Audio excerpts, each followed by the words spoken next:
నేను ఈరోజు డీజీపీ గారికి ఈ పత్రికా సమావేశం ద్వారా నేను అభ్యర్థిస్తున్నా, నా మీదికి దాడి జరగబోతున్నట్టు నాకు స్పష్టంగా కొంతమంది తెలుగుదేశం పార్టీ నాయకుల ద్వారానే నాకు ఒక వర్తమానం అందింది.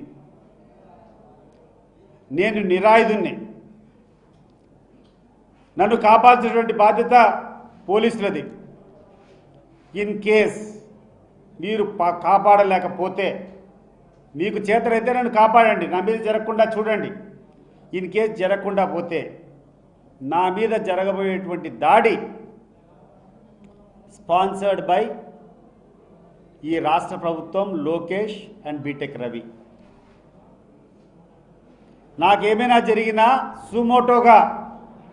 సుమోటోగా లోకేష్ను, బీటెక్ రవిని పెట్టి సిబిఐ ద్వారా విచారణ చేయాలని చెప్పి నేను కోరుకుంటున్నాను. ఎందుకంటే ఇక్కడటువంటి పోలీసుల ద్వారా న్యాయం జరిగేటువంటి పరిస్థితులు లేవు.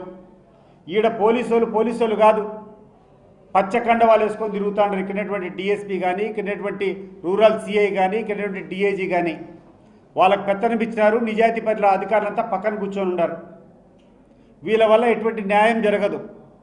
నా మీద దాడి జరిగితే, నా మీద ఏ రకమైనటువంటి జరిగినా కూడా ప్రధానంగా ఈ రాష్ట్రంలో ఉన్నటువంటి మంత్రి లోకేష్ను, అదే రకంగా ఇక్కడటువంటి స్థానిక తెలుగుదేశం ఇన్ఛార్జ్ బీటెక్ రవిని సుమోటోగా పెట్టి సిబిఐ ద్వారానే ఎంక్వైరీ జరగాలని చెప్పి నేను కోరుకుంటున్నాను. నా మీద ఏమైనా దాడి జరిగితే